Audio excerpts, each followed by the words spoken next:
So you're happy The hell you with talking that about? they paid for Whiteside? So you happy with that? That's what you saying. That came from LeBron doing us green. What are you talking about?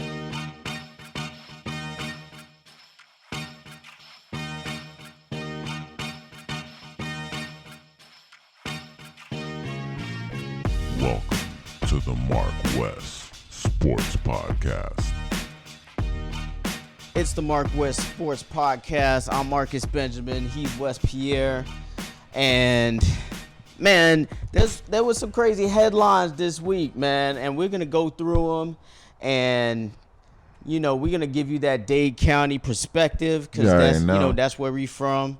You know, Miami representing the crib. Mm-hmm. So Deshaun Watson was in the news. Again. Michael Rapaport, you know, Space Jam came out, vibes. You know, and make sure you follow us on Spotify, Instagram, Apple Podcasts, Instagram, Twitter.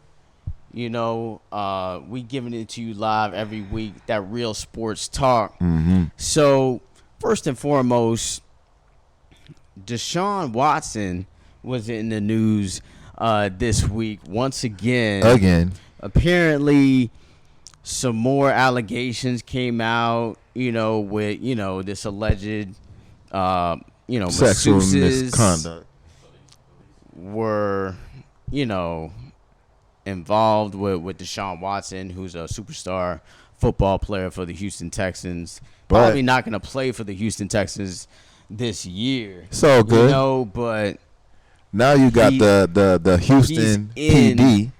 What? The Houston PD. You see how they investigating him now because somebody done formally filed a complaint, you know, and his attorney, I'm not sure what his name is, but his attorney is happy for it. Him and Deshaun Watson are happy that the Houston PD are investigating these allegations. Why? Because they said, you know, that, you know, finally they can go ahead and really know who the actual offender is, because like I think there's like 21, 22 right now that filed not filed, but basically said that he was inappropriate, and you have one now that is really filing that on paper. And wait, hold on. So you're saying one person is finally coming out and actually saying,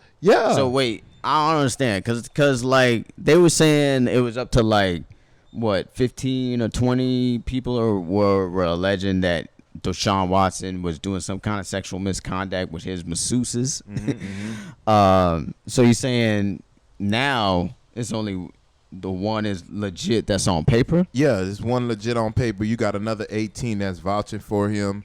You feel me? That's saying that he never been inappropriate with them, you know, and they all are masseuses, you know. You know, as far as masseuse, you know, everybody got a different understanding on what a masseuse is, you know. You got some people, Robert Kraft. You got some people that think that it's going to be something that is a happy ending. You think you got some people that think it's going to be just a regular masseuse, but it's crazy. Yo, you ever drive around though, like, and see how many massage parlors are, like, just in this area? Like, you ever just drive around, like, and you see massage? Yeah, like, there's a bunch of them. I see them. Yeah, with the black tint. You know, come on, everybody know when it's Asian, covered in black, and it's usually always means. Asian or Oriental type of massage. To be honest with you, like how many, like, if you're watching this, just drive around your neighborhood and just see how many compared to like food spots or whatever, or you know, whatever's in a plaza or around you. Just see how many there are. So apparently this is big business. You know, of course it's big business. That's what has been kind of telling to me with this whole thing. Like, this has been some big business going on with these massage parlors. You just mentioned Robert Kraft. Deshaun Watson is now allegedly in the business. See, but my whole thing is still, regardless of the fact, you know, it goes back to what I was saying as far as like these people got a whole bunch of money. I mean, Robert Kraft got a whole lot of money. I think he's a billionaire. of course, if he's owning the New England Patriots, you got Deshaun Watson that just signed this $150 million contract last year with the Houston Texans. And, so for someone that has actually money like that, I mean, I'm just thinking myself-wise. Me, I don't pay for it. I got a wife, we good. So it's all ready for me. But ultimately, I don't think that these people that have money like that can, rationally just take it. I mean, you could pay her whatever you want to go ahead and pay it. Again, we're not talking about people that's in the thousands bracket. We talking about people that's $150 million. And Houston don't have no state tax, so he got majority of that bread. And same thing with Robert Kraft. He's a billionaire. So why would you have to? I mean, my whole thing is, like I said in the last podcast, the prostitution is the oldest job in the industry in the world, since history. And if somebody willing to pay for it, not me, not Marcus, we good. Then I'm not gonna knock the person, but what I am gonna knock is somebody that paid for $200 worth of a little bit of this and a little bit of that, and now you're coming out and saying that I was inappropriate after you got paid whatever money it was. It probably was, I'm talking little money. You feel me? Because I'm in the thousands bracket. I'm not in the millions bracket. Let's just say it was $1,000 for this little this and a little that. I just feel some type of way when you try to come out later on and say I was inappropriate after you done got paid. But going back to the whole situation now, me and Marcus and Chris was talking about like, do you think his career is over? And I don't really think his career is over, because me personally, like I said, you got Big Ben. He bounced back. Of course he's gonna bounce back, but like we've been saying for the longest, you got Big Ben. Big Ben came out with this. I still think he'll bounce back. I think he's gonna bounce back too. And going back to my example, you got Big Ben that was that supposedly, of course, if it's actually proven raped. to be not true. It was not inappropriate. There was alleging rape twice. And he wind up winning them cases, or settling in court, or whatever situation that happened, and he was still able to go ahead and still playing the NFL. And of course, I do know Deshaun Watson right now. What's going on in the world. Racial is a number one factor. So again, Deshaun Watson is black. Ben Roethlisberger is white. Yeah, but it goes back to my point and what you were saying last week. It don't matter if he's found out guilty. His name is always going to be sullied in the eye, because like I was giving the example before, you got OJ. OJ was found out not guilty, and you got a lot of people till this day that said, nah, it's because it was until that Cochran, other stuff though. Yeah, of course. See, that has nothing to do with one. Don't have nothing to do with the other. Still, the other stuff is kind of weird though. Yeah, the other OJ stuff is kind of weird. but at the end of the day, even before that other case, he was crucified and said, everybody. They done made the show on FX, OJ and everything like that. So again, regardless of the fact, a lot you of seen that show? Yeah, I seen it. It was tight though. I thought it was all right. The fact that you had Cuba Gooding Jr. doing it, I thought it was all right. But Cuba Gooding was shorter than OJ. But regardless of the fact, it was good. But going back to our point, what we were saying. When you have money, it don't matter if you found not guilty, because they're gonna say it's because of the money or because of your lawyer. It don't matter. Now, it's just, crazy how someone can actually come out and not, I seen Marcus' face when he was like, damn, there's 21 and only one actually is really coming out. That's why I had to ask you again. I just had to understand it again. Huh? That's why I had to ask you again, because that's why I had to really understand, the number is the number. People are only just going to pay attention to the number, but the one official, you talking about the one official? Nah, yeah, it's just one just official. At one. Imagine this, guys. That is imagine this is what we're saying right now. Imagine that is true. That somebody is filing a complaint towards you, right? And you don't even know who it is. your name is in the dirt. You done lost contracts. You lost your job. You lost your wife. You lost your kids. Whatever. Because you got to understand everybody's different.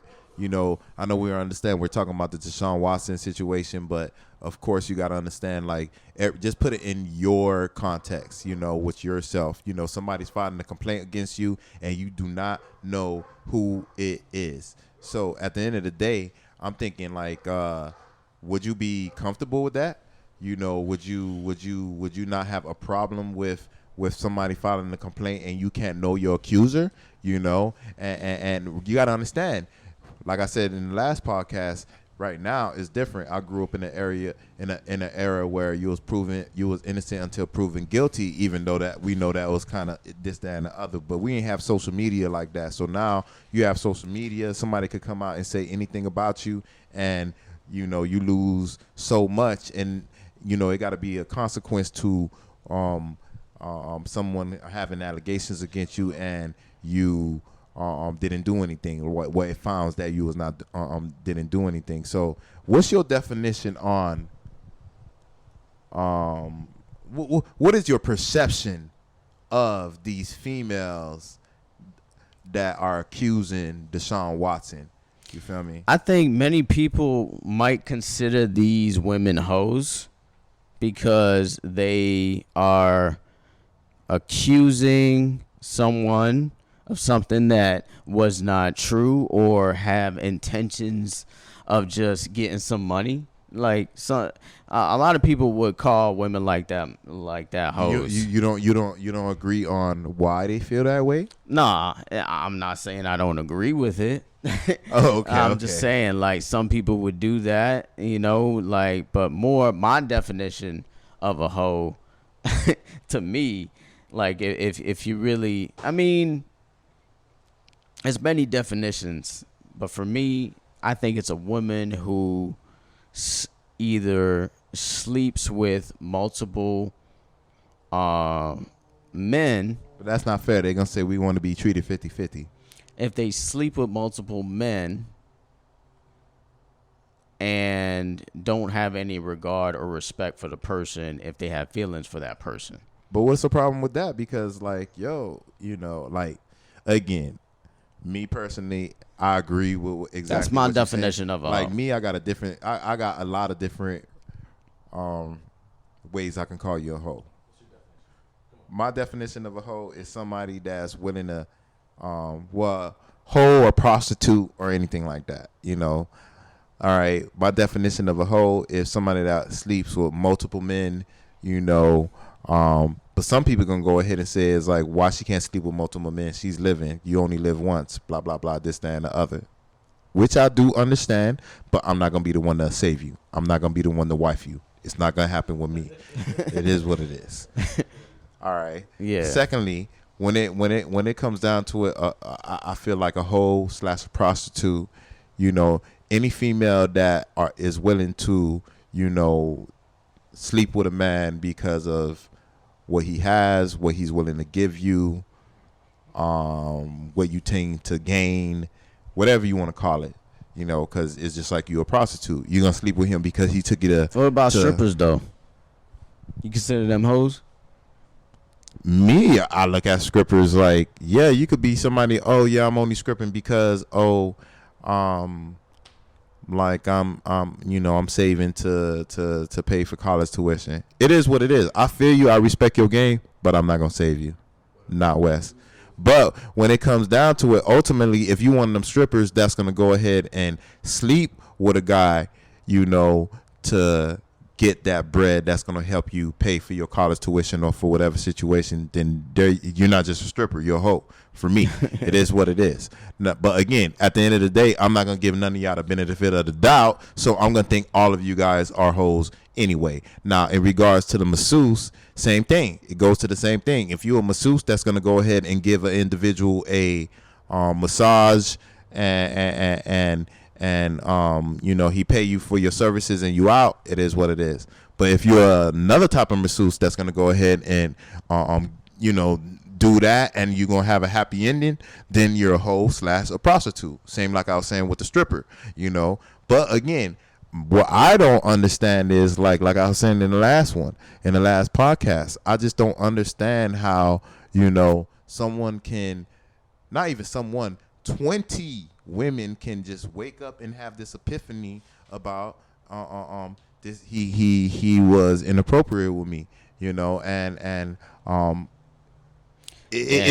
understand that he was doing a lot in a little bit of time. Nah, man. It just seemed like a money grab. It's been going on for a minute. They did the same thing. They all just came out at the same time. They did the same thing with Bill Cosby. You feel me? If it was just one female, Harvey if it was just Weinstein look, let me explain something to you. And when it's one female, people gonna be like, okay, like, they gonna really they gonna have their doubts. When it's 20, when it's 15, when it's 40, like I said, with like Bill Cosby or R. Kelly, everybody gonna say they're guilty. Period. They're gonna be like, come on, man, how everybody gonna be lying? How everybody? But my same thing, vice versa. When I'm like, how everybody done had this epiphany at the same time? That's my only problem. Not my problem. My problem is not them coming out. My problem is just like all y'all coming out at the same time. The argument is that they all been scared about coming out. Scared? Yeah, scared of the. Come on, ain't nobody scared nowadays. Of the scrutiny or whatever. They're not gonna have the whatever benefits that they had. You gonna always have that problem. You gonna always. But if they getting some kind of benefits, for keeping quiet, then they're gonna like, oh, I'm just gonna live this life and just keep quiet. Keeping quiet for what? For me paying for that? You feel me? Robert Kraft paid for the pussy. He paid for the massage. He paid for the little bit of this and a little bit of that. And ain't nothing happened to him. I don't have no problem with somebody that's what. Now, again, I'm not paying for nothing. I got a wife. I'm good. I'm talking about these people that's willing to go ahead and go that route and go ahead and pay for that. You want to go ahead and pay for that? Cool. That's you. You know what I'm saying? I just have a problem with these people coming out later on. You feel me? And now you felt like, oh, instead of paying, getting paid a stack for him getting a little bit of this and a little bit of that, you want 10 bands, or you want 100 bands. Like, but the deal is already done, and then all right, if you don't give me that money, then now I'm gonna go ahead and say you was inappropriate. I'm gonna go ahead and say you raped me. I'm gonna go ahead and say this, that, and the other. My whole thing is I ain't gonna knock nobody's hustles. Do your thing. That's how I just don't like too. certain the way people use certain things. You feel what I'm saying? Yeah, that's how I feel too. That's just my problem. Like I don't hate on strippers. I don't hate on these masseuses. Get it how you live. Just keep it 100. Exactly. When you make a transaction, you make the transaction and you keep it moving. You feel me? But yeah, like I said, I already gave my definition, of what I thought a hoe was. But I don't think a woman who sleeps with a dude on the first date is necessarily a hoe either. To me, if you sleep with a dude on the first night and it's been years or months, since you had that type of experience, I'm not gonna necessarily judge you on a situation like that. Yeah, you stop recording? No. My whole thing is I have a complete different perspective on that. My whole thing is, you feel me? I don't look at females the same like I look at men. Men, my homeboy smashed a female on the first night, I'm giving him dap. Yo, boy, yeah, that's what it is. But I know he not wifing her. I know it. He's not going to save her. Marcus, you know you're not going to save her. Like, come on. No. You going to enjoy the sack. You going to enjoy the sack, but you're not going to wife her. I know you're not, because at the end of the day, in the back of your mind, like in the back of my mind and a lot of people in this world, they're going to be like, damn, I got the sack. I know, know what I'm saying? Like, she don't look like a hoe, but damn, imagine all the other dudes that was just like me. How many people done ran up in that furrow? How many people done got the sack wet? How many people done made the play? No, I am not. No, I'm not saving you. I can't do it. It is what it is. Y'all can knock me. It is what it is. Y'all gonna say I'm a chauvinist. Y'all gonna say this, that, and the other. But nah, I'm sorry. I hold females to a higher standards because you know us guys, we're crazy as hell. We dumb as hell. We do dumb shit. You feel me? So I'm gonna hold women to a higher standard. It is what it is. I mean, I think that shit is a double standard. Life is full of double standards. We spoke on that last podcast. We don't even need to worry about that. It is a double standard. It is what it is. Naturally, I do feel like the same way. I do look at, hey, if I have a son and I hear that you had sex for the first time, I'm going to give you that. Exactly. If you're my daughter, though, and I hear that you have sex for the first time. You never seen outside. There's going to be consequences. Exactly. You're never going outside ever again. Straight up. Unfortunately, it is what it is with that. But, I don't fault the woman who does that because, it is what it is. But you're not going to say it. In the moment. And you're not going to say it. I can't say that, but let's just clarify. Good. I'm not Captain Save-A-Ho. Exactly. I know he's not. You know what I mean? At all. So. But anyways, we gonna move to the next NFL topic, which is the Dolphins, who have, we already know they finagled the 6th pick in the draft. So we have our choice, really, of a lot of great players. Jamar Chase ran like a 4.3 this week. Hey. Kyle Pitts ran a 4.44 this week. You still got a chance to maybe get Devontae Smith. Who knows? He might be available.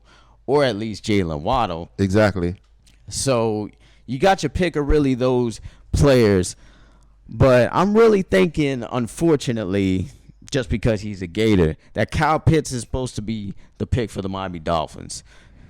If we get that player, because the tight end is really kind of one of those players or positions that really help out a young quarterback. Yep. And we already got one right now with Gesicki. You add a Kyle Pitts to that, who could be competing with Gesicki for the starting job, day one. He's that type of generational type of talent if he stays healthy. But from what I've seen in college and from what I've seen from his pro day, he's definitely a player that is, you could say, top at his position at tight end. Of course. So if we get him, I think it's really going to benefit the Miami Dolphins. Of course, and I agree 100%. The podcast is always a little better when we don't agree, but I really got to agree on this situation. I was saying this last week, with Kyle Pitts, the guy is 6'6". I think he ran like you said, a 4.44. He also is I think 236 pounds, if not 260 pounds. I'm not sure, on that number, but imagine that. Imagine like what I've been saying last week. Imagine we have that tandem with Mike Gesicki, the one that was the dude that was giving one-handed catches, the dude that was putting his body on the line, the dude that was doing everything for the Miami Dolphins and making plays. When Fitzpatrick or Tua actually needed him, more so Fitzpatrick because they had that rapport with each other. But again, you go ahead and have Mike Gesicki, and you're going to go ahead and have Kyle Pitts, running a 4.4. That's like Megatron of tight ends all over again. Yeah. And knowing that Brian Flores came from like Gronk and like Aaron Hernandez like back in the day. Like I said last week, how niggas slide. You feel me? But again, like I was saying, you have that tandem, and like Mark was just saying what I was saying last week. Brian Flores came from the New England Patriots. He's been with them for a long time. He know what it takes to win. He know that the New England Patriots had Aaron Hernandez and Gronk. But going ahead and having Pitts running a 4.44 and having Gesicki, somebody that's gonna put his body on the line, and then of course we have another tight end that's actually gonna go ahead and give you that block and sometimes give you some catches at the time, is always going to be a mismatch. It's always going to go ahead and help the young rookie quarterback that we have in Tua. And knowing that Tua been putting in the work, you was hating last week saying that, he had to stay at the crib, but he had to stay at the crib. He came over here and he made a play. I seen a picture of him, the muscles that he got, that's what's up. He wasn't one of them individuals that wound up getting fat over the offseason. You know how quarterbacks get. Quarterbacks don't really do their thing, when it comes to the weight room. But you got to go ahead and building on that, and I really do think that we should go ahead and get Kyle Pitts, because if we got not Deshaun Watson, but if we have go ahead and have Devontae Parker, we have Presley on the outside, we have Preston Williams. I'm tripping. Preston Williams is the lick. Preston Williams. We go ahead and have Hearns. We go ahead and have Wilson. We go ahead and have Gesicki, and then we have that tight end tandem in Kyle Pitts. And hopefully we get that running back from Alabama. If we could have that, Najee Harris, then it'll be a problem. If we get Najee Harris, I feel like we don't play around actually with that second pick in the first round, and just get Najee Harris. Get the running back automatically. Get the best running back in the league. I mean, most people seen that video where he just hurdled a dude. I mean, Najee Harris, I think, is definitely the play for the second pick, which I think is maybe the 18th pick. So the Dolphins have 2 picks. They have the 6th and I think the 18th pick. And with that 18th pick in the first round, you just get that running back, because I think the offensive line is workable as far as what you got. I'm not a fan of drafting offensive linemen early. They're just offensive linemen. They can't score. I need somebody who scores in the first 5-6 picks, which the Dolphins have the number 6 pick in the draft. And I'm with Wes here. I think they should take Kyle Pitts. So we got Tua, who is going to be, in that draft class with Justin Herbert. But the draft class that was really one of the best in recent years was the one with Baker Mayfield, Josh Rosen, who is the bust of that field, Sam Darnold. Okay. Somebody going to say he a bust too. Lamar Jackson. I'm going to give him a pass because of Adam Gase, garbage ass. And Josh Allen. Okay, Lamar Jackson and Josh Allen. Okay. So, of that class, the only questionable ones is Sam Darnold. And, of course, Josh Rosen is already a bust at this point. So, this draft class has Trevor Lawrence. Everybody loves him. Sunshine. I mean, we don't really love him because he played for Clemson. And if you're not wearing the orange and green, then we mean to you. Because it's about the Canes over here. Woo, woo. Hey, like piggybacking off what Marcus is saying, Sunshine, I do not like him. I did not like what he. Well, I don't think we even played him when we played. We played him at the University of Miami, but was he playing? No, matter of fact, he was playing, and then we gave him the business, and they gave him all type of penalties, and then he came back and he made a play. but regardless of the fact, I think with the Miami Dolphins right now, if we can go ahead and do what I think that we're going to go ahead and do, I think we have a lot of wins and a lot of. But who do you think is going to be the bust for this draft class? Because you got Justin Fields, you got Trevor Lawrence, you got Trey Lance, you got Mac Jones, and you got Zach Wilson. I'm going to go back. You got Mac Jones. I think Mac Jones is not going to do great because, he comes from Alabama, and Nick Saban don't normally produce quarterbacks. That's actually who I think San Francisco traded up to get. Exactly. I think that he has all the fundamentals in this, that, and the other, but I'm going back to Alabama not being able to produce quarterbacks like that. That's kind of the only reason why I have questions on Tua also, because not only he has everything, but I'm just going on what Alabama normally doesn't produce. As far as wide receivers, as far as corners, hopefully Tua is going to change that though. Yeah, me too. I'm feeling you, but again, you already know what Alabama normally produce. They normally produces wide receivers. Every wide receiver that came from Alabama, they wound up balling. You know, they still balling to this day. You know, you have the corners, their D linemen, their O linemen. You know, and even the running backs now, you know, are actually looking good that came from Alabama. So, but if you're talking about quarterbacks from Alabama normally didn't look great in the NFL. And it's just me being real. So if we talking about this McElroy class, McElroy was, you know, trash. What's the other? I forget the black dude. Which one? From Alabama, who didn't really amount to nothing. And that's the whole reason why we don't remember his name, because they do not produce quarterbacks like that. They really don't. Now, the people that produce quarterbacks. Well, hopefully Tua will break that silence, man. Hopefully. But that's who I'm gonna go on. I think you know, he's the weak link, and a lot of people gonna say he's the weak link also because the same reason why they're using that as a reason to crucify Tua. He's surrounded by 5 stars and 4-star players, so you know, at the end of the day, they're gonna be like, of course he's gonna go ahead and do his thing on the field because he got nothing but the best on his team. You know, so.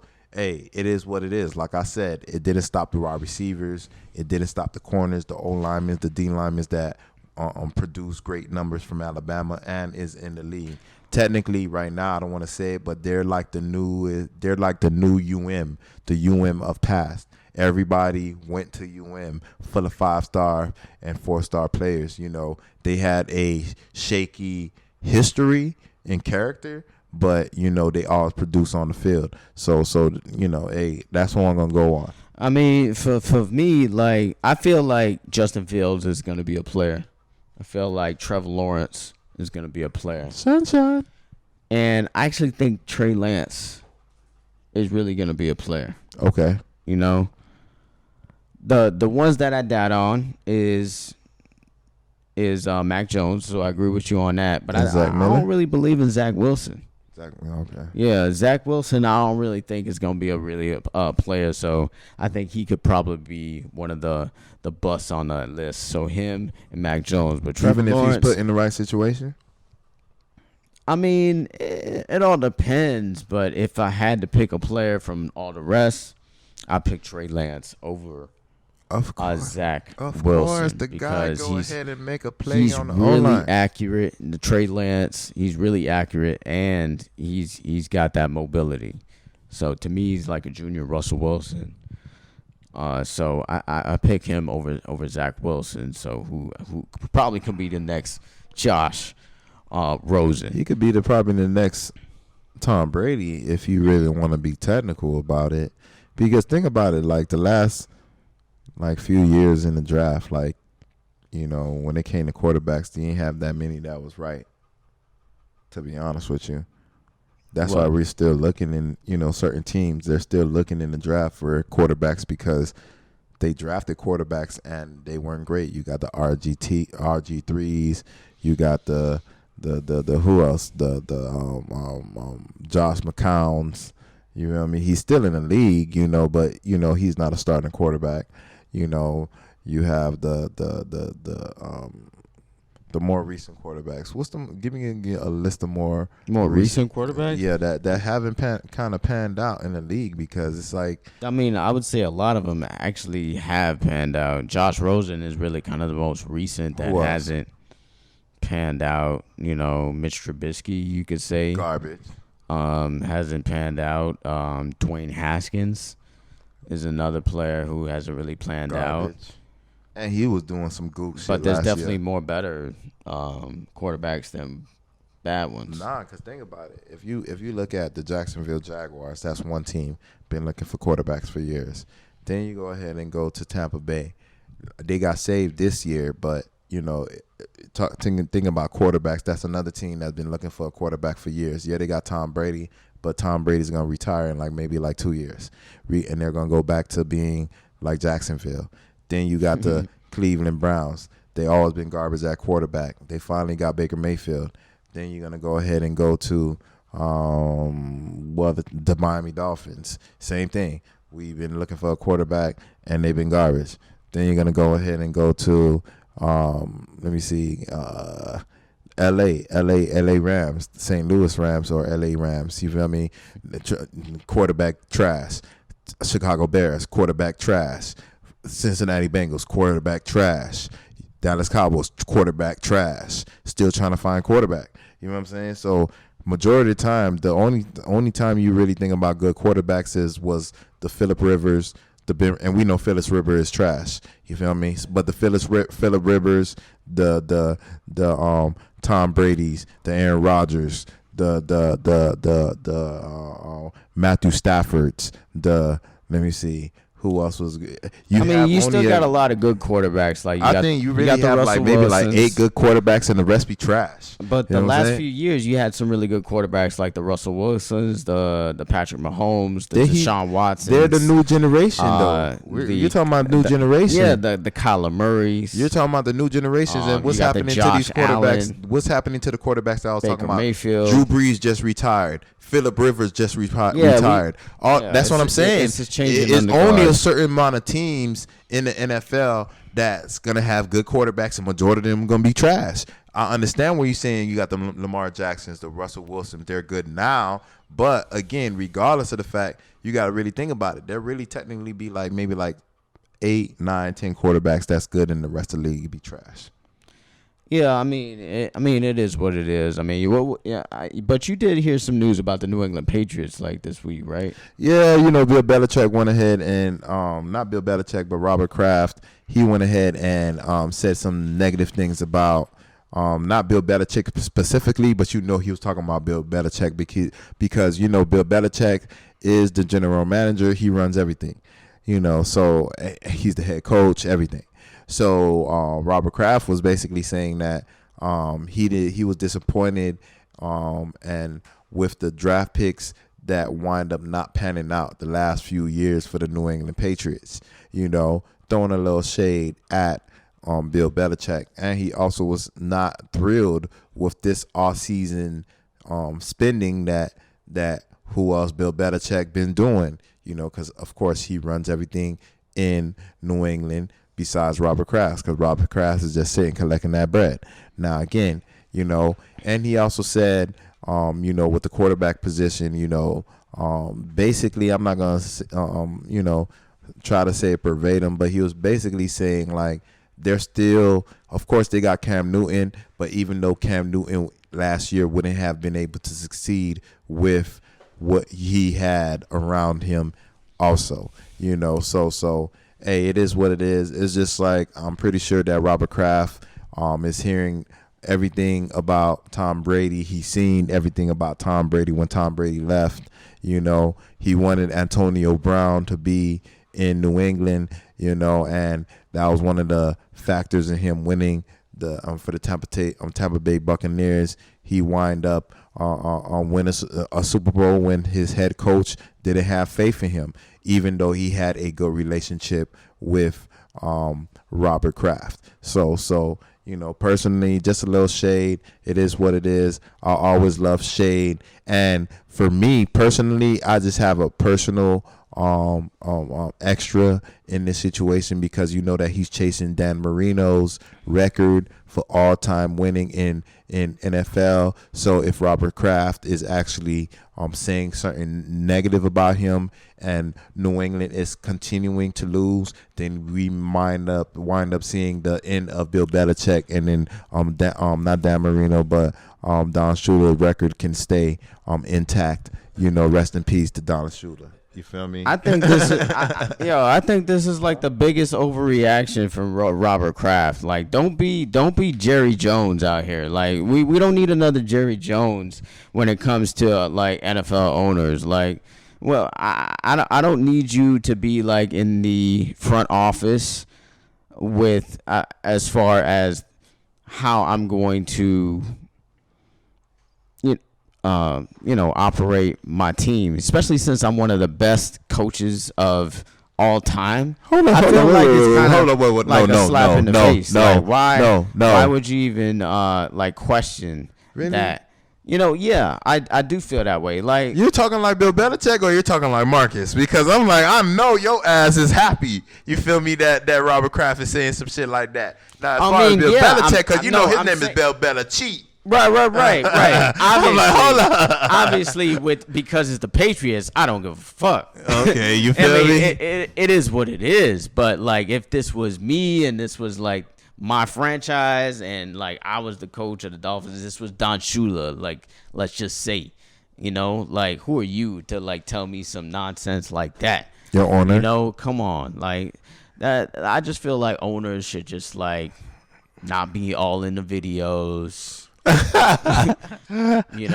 And just let people just do what they do, because that's what they do. They have a good track record. So what happened the offseason, even with the Patriots, I hate to give the Patriots like any type of glory, because you already see what it is with the Dolphins.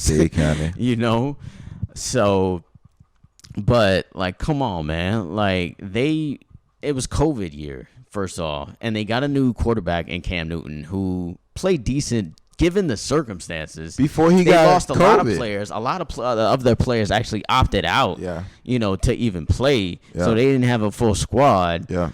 So, the Dolphins play better than the Patriots this year based on what we got going on, and then the Jets are trash, and then you have the Bills, who are better than the Dolphins at this point in the division. So that leaves you at number 3 in the division. And usually when you're number 3 in the division, that means you're not making the playoffs. But they still got a chance to get a quarterback in this first round. These quarterbacks that we were just talking about, they can have a chance to get a Trey Lance or a Zach Wilson, or I would say one of those 2 quarterbacks, because a lot of those other teams before them don't need a quarterback. Imagine get one. Imagine New England picking Trey Lance. Exactly. I thought about that. I actually thought about that. I was like, damn, he may drop all the way to them, and they might take a chance on him. Who knows what they'll do? But that's my take on that whole New England situation. So let's talk about the Miami Heat, because I actually didn't see the game last night, unfortunately. It was vibing. Victor Oladipo made his debut with the Miami Heat. Mm-hmm. A big transaction for the Heat before the trade deadline. Mm-hmm. The 2-time All-Star, defensive minded type of player, Victor Oladipo, played last night. So, Wes, if you saw the game, tell me what happened. I did see the score. I did see we won. We beat the Warriors at home. So, what'd you see from Oladipo? Well, first off, we won. It was 116-109. Of course, Steph Curry wasn't doing that great. Bam Adebayo was actually doing not even just Bam, but like defense wise, we was doing our thing. As far as scoring wise, you had, I think, you had Duncan Robinson. He led us in scoring, and then you had Jimmy Butler. Duncan Robinson has been balling lately, though. Yeah, he been balling, but the reason why he's been balling more is because when he's seeing that the shot is not going down, he's just gonna go ahead and do something else. He's gonna go ahead and get you with the jumper. He's gonna take it. I feel like he's actually been doing better with that than Tyler Hero. And going back to what I was saying, for the longest, Tyler Hero, he just need to slow down. Yeah, he's making more progression, I think, with like making the right play. Exactly. He'll dribble in the paint, kick it out, or he'll go for the layup himself. Exactly. Or if he feel like, the dude is on him as far as defensively, he'll pass it out. Mm-hmm. He's just making the right play. Exactly. Sometimes Tyler Hero, unfortunately, his last name is Hero, and he tries to be that, literally. I think he just so he got tries caught to up in the limelight. feel like he's Jordan out there, and he is just gonna take every mid range. He's just going into the limelight. You know, he's just getting. You know how when you know somebody that never had money and they get some money. Yeah. You know, that's how he's playing right now. He didn't have that shine, and now he's getting that shine. So he's feeling himself a little bit, which is taking him off his game. Regardless of the fact, going back to Victor Oladipo, you know, he made his debut with the Miami Heat. I liked it. I didn't love it. You know, but I do understand. Why didn't you love it? Because he was not even that great. I mean, as far as his stats, let me go back to his stats. His stats, but he just started, man. That's what I'm saying. But that's his stats. He played 23. He played 23 minutes and had 6 points, 3 rebounds, and had 5 assists. But he was 2 for 8 at field goal range. He was 0 for 4 at the 3-point line, and he was 2 for 5 at the free throw line. Now again, going back to Trevor Ariza on the other hand finally got his legs under his, you know, because he's been tripping the last few days. He's been playing for the Miami Heat. You know, I think he had like 10 points. You know, but he was more consistent. You know, I think he shot like maybe 4 for 6 in the game. And he got his scores, he got his defense on. But going back to Victor Oladipo, you know, it took Trevor Ariza a little time to go ahead and play that type of game. You know, not just that, but, you know, he's going ahead and finding out what's going on with the Heat culture right now as far as with our training, as far as with certain people habits, you know, and he was kind of like off, you know. You had Harkless and Avery Bradley that wind up getting traded because they was never able to, you know, figure it out with the Miami Heat. That's why you probably never seen him playing like that. And even with Harkless, when he was on there, I was just like, he doesn't even look like a Miami Heat. But going back to Oladipo did look good. Even though he was off with his shooting, I think it was the butterflies. I think it was, you know, finally playing for the team that he wanted to play for. He was playing real good defense. He played Steph Curry real good. You know, as far as with switching, that's how Miami Heat do. We rotate a lot. He was good on that. You know, I seen him doing a lot of good things. It's just that his shot was not as consistent. And everybody know Victor Oladipo, he's consistent at the free throw line. He was like 0 for 4. Like, come on now. That's not even his habits, you know. Not going to Trevor Ariza, same thing. When he came to the Miami Heat, first 4 or 5 games he played for us, he was not looking great. Last game, he looked good defensive-wise. He looked good as far as knowing what certain people was going to actually do, and that's going back to the habits and knowing certain people. So, again, right now, it doesn't matter because we wind up still getting the win. You know, I think we're on a 2 or 3 game winning streak.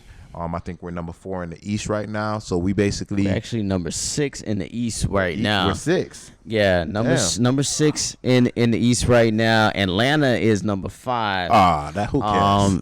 Charlotte is in front of Atlanta at 4. Then you got Milwaukee at 3, Philly at 2, and the Nets. How far are we back though? 1. We're 6, but nah, you know how but far? We're like a half game back of like 4. Like, come on, man, that's nothing. We're only a half game back. We're gonna play Cleveland today, like at 8:00. That's another W. You feel me? Like, yeah. Well, brings me to my point about the Miami Heat. I feel like they are pretty much locked into that number 4 spot. I feel like they are going to get the number 4 spot because they're better than all those teams I just mentioned, as we all know. Exactly. They're better than Atlanta. They're better than Charlotte. Of course. And we're only a half game back. And we just got Victor Oladipo. Come on. So we got it locked down, you know, because the gap between the number 4 and Milwaukee is 6 games. Come on now. You know, that you know, I'm not sure if we can get all the way to 3. But that's fine, though, because that means we're going to get likely one of those teams, like an Atlanta or the Knicks or the Celtics. I want to be number 4. Atlanta, Knicks, Celtics are the teams that we really are going to be playing in that first round. I don't want to be number 4 because if we number 4 and Atlanta stay where they on being number 5, we're going to play Atlanta. Atlanta is trash. Who cares about Atlanta? You feel me? So at the end of the day, I think the teams that will be number 8 and number 7 and number 6 will be harder teams to actually play. But regardless of the fact, we're the Heat. We don't care. We did it what it was last year. We beat who? Boston. We beat who? We beat Milwaukee. We beat all the people that everybody thought was going to go ahead and make it to the finals. So when it comes to this year right now, we got basically the same team. We lost Olenek, but we balling. And we lost Crowder. Yeah, we lost Crowder, but look who we gained. Yeah, now we got Oladipo. We got Oladipo. We got Bar Mitzvah. I don't know how to say his name, but his name is Bar Mitzvah for us in the MarcWes Sport Podcast. Yeah, I think it's Politza. I think that's the name. Like, I do apologize for you and your family. New player for the Miami Heat. Hey, I'm gonna get it right. Don't worry about it. But right now, it's a Bar Mitzvah. And I feel like he's just alright though. I feel like but he played good. He's not as good as like Olenek though. Not as good as KO. Tripping. You tripping. When he's open, it's going down. I'm just saying. When he's open, it's going down. He had 8 points last game. You feel me? And he got it by himself. You know what I'm saying? Okay. I didn't see the last game. He balled out last game. He balled out last game. And it's going back. You feel me? The games that you seen, same thing like I was saying with Trevor Ariza. He was here for like 4 games and he wasn't playing that great, and last game was his best game as a Miami Heat. Same thing with Bar Mitzvah. He came around the same time. He came around the same time, and now he had 8 points. Of course, we know Kelly Olynyk was averaging maybe 10 points of the game for the Miami Heat, but I did see him score 20 points before. But again, he has his moments. He has his moment. He have his moment. He's the only one that I feel was the lightning in the bottle. I think we was thank you for letting him go because he never played. My whole thing is he was just a cheerleader. He never played. He was a good cheerleader too. He was one of the best cheerleaders in the NBA. But my whole thing definitely the best cheerleader in the NBA. He never really played. My whole thing is I liked his game too. He was a big man that could shoot threes. I didn't really get to see him consistently to see if he can really take that pounding in the paint. You feel me? Because, you could be a big guy, but people are like, man, they're going to house this little boy. You feel me? I didn't really see him like that to see if he was one of that players. You see, like Drummond is one of those people that he's like a big boy. You feel me? He wear his big boy pants and he's going to do his thing. Going back to another topic we want to go ahead and transition to. You got LaMarcus Aldridge. He signed with the Brooklyn Nets. You got Andre Drummond signed with the LA Clippers. Not LA Clippers, but the LA Lakers. And crazy thing, his debut game, he wound up injuring his toe.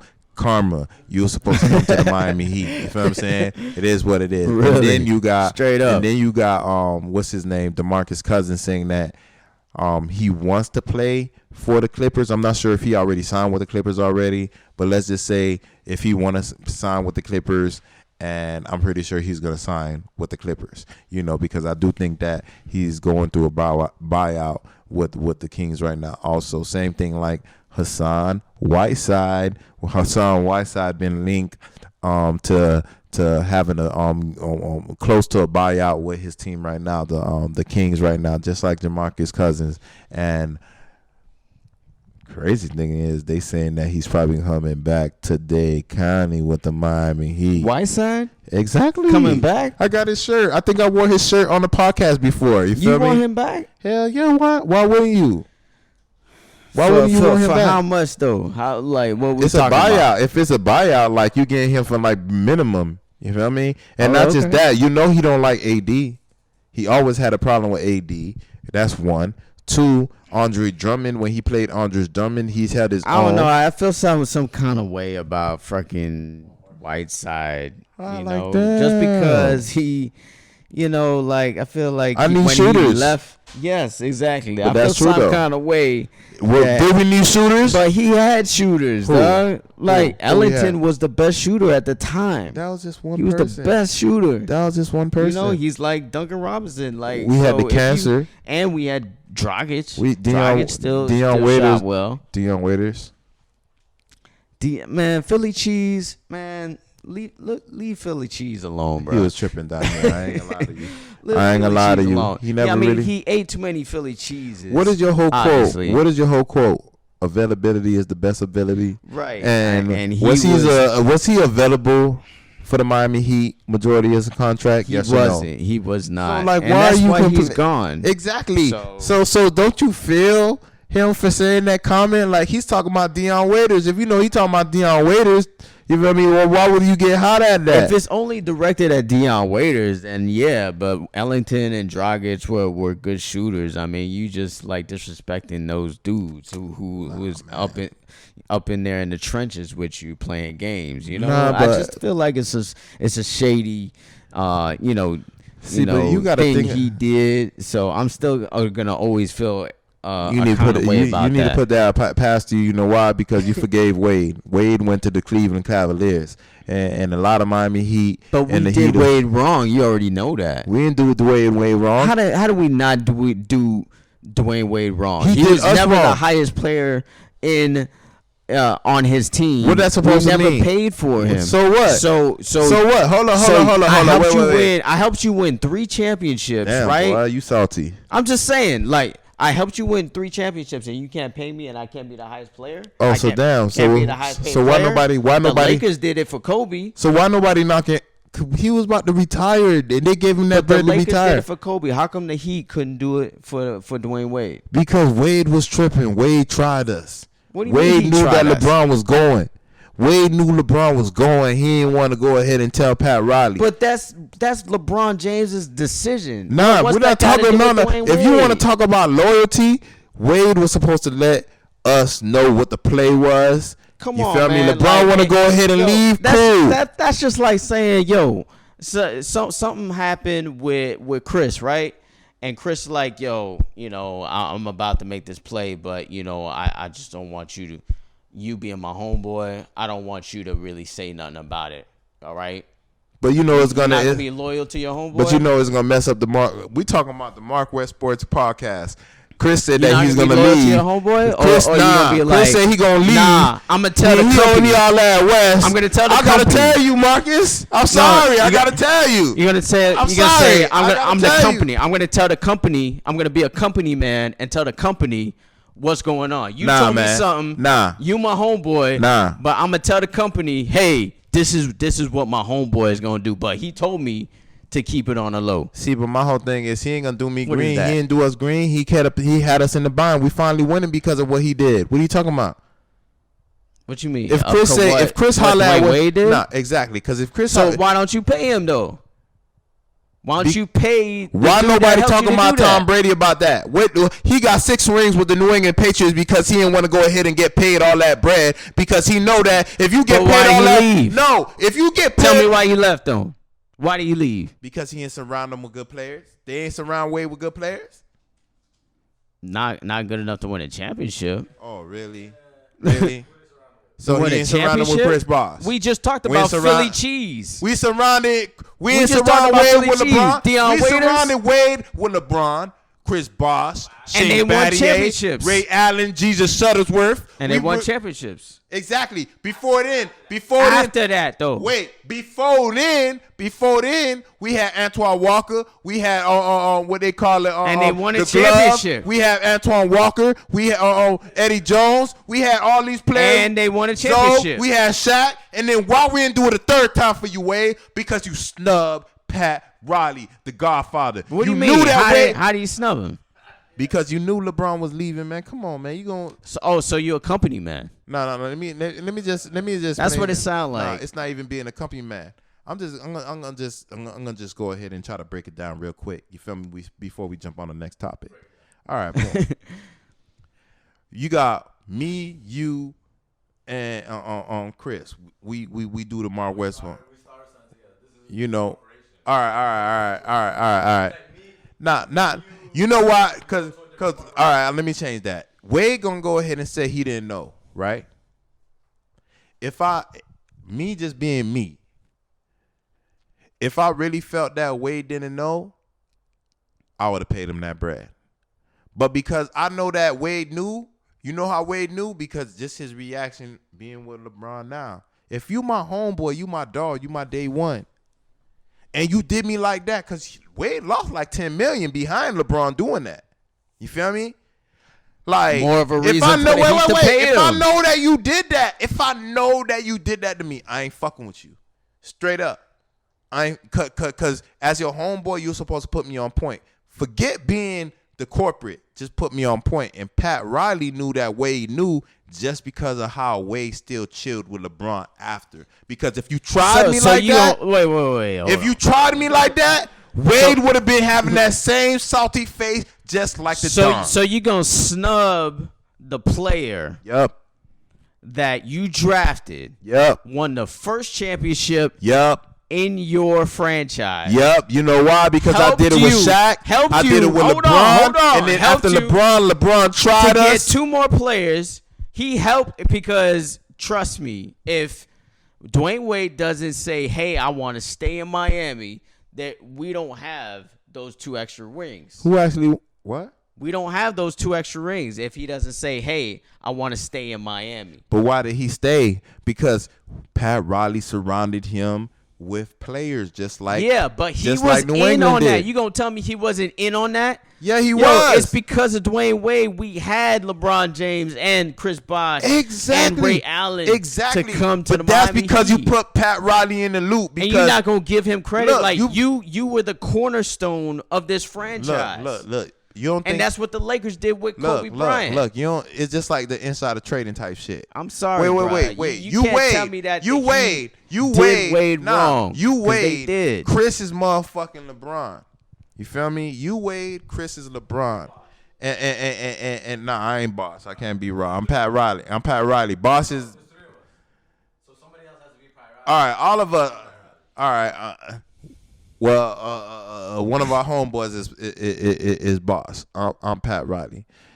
If you motherfucking, I drafted you, right? And I told you that I'm gonna surround you with players, and you see every time I surrounded you with players. The first championship with Shaq, first championship with all these players, the Glove, Antoine Walker, and this, that, and the other. Boom. Then you see our transition, same thing. Me and you have that conversation. You know it's all love. Boom. You always know it's loyalty, Dade County. Boom. Then I get you LeBron. Yeah, I know you the reason why LeBron came over here, because that's your homeboy. But me and you already done hollered at each other and finessed the situation like, yo, I'm going to motherfucking go holler at these niggas because you can't holler at LeBron.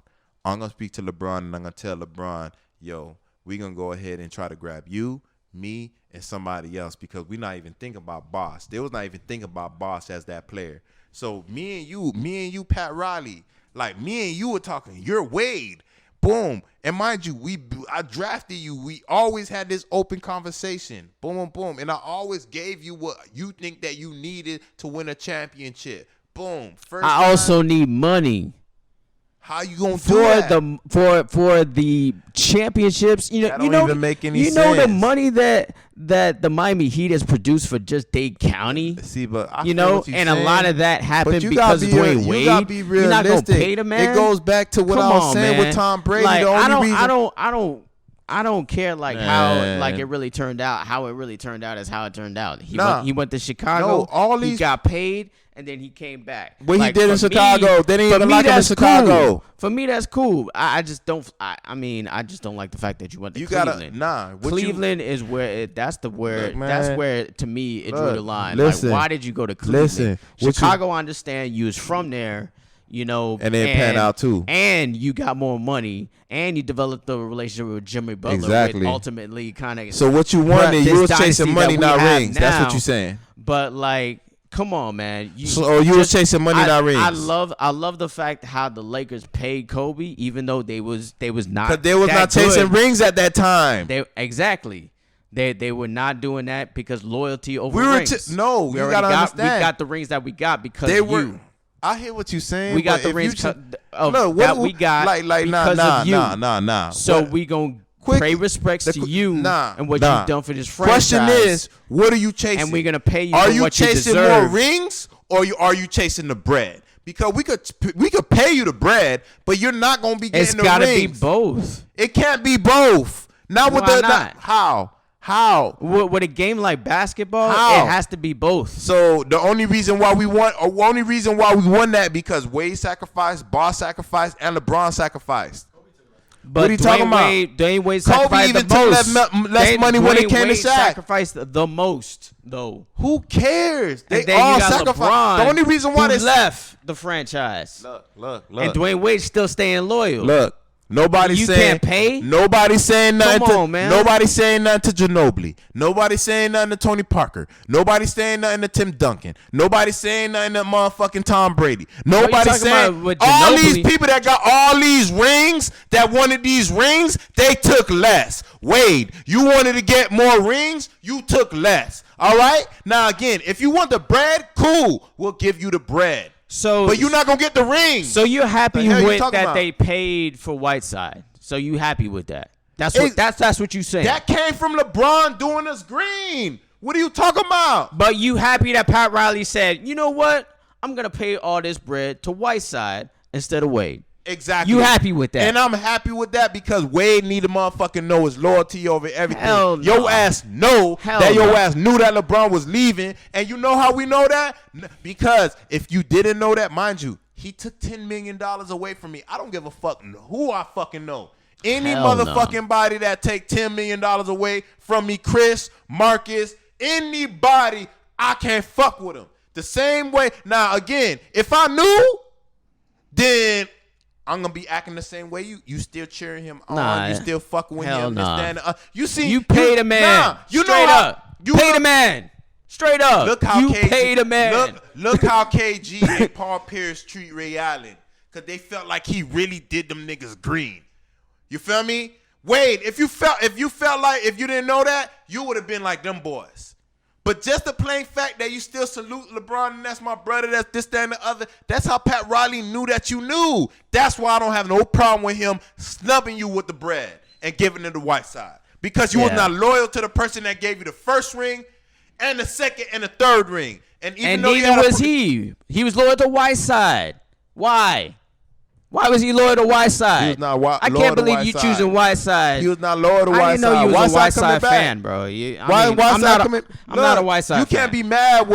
Not a Whiteside fan. Look what Whiteside did. I'm all about the black side, bro. Not the white side. Whiteside did what Wade did. Whiteside did what Wade did. He went after the money. You feel what I'm saying? And if you after the money, it is what it is. I feel you. Like, come on, man. We probably never going to see that bread again. I'm talking about him as a player. If you trying to win I'm talking about him as a player. I'd rather take Wade over Whiteside as a player. Of course, that's not even a question. Come on, man. That's not even an argument. Like, look at you. No, even later in his career. Even later in Dwayne Wade's career. No, man. When they were playing at the same time, who would you pick? Look. Wade or Whiteside? Hold on. You're not going to play him? Wait. So you want him better as a player. You remember that first year? You want him better as a player. You remember that first year when you came from the YCA? You remember that first year when Boss was healthy?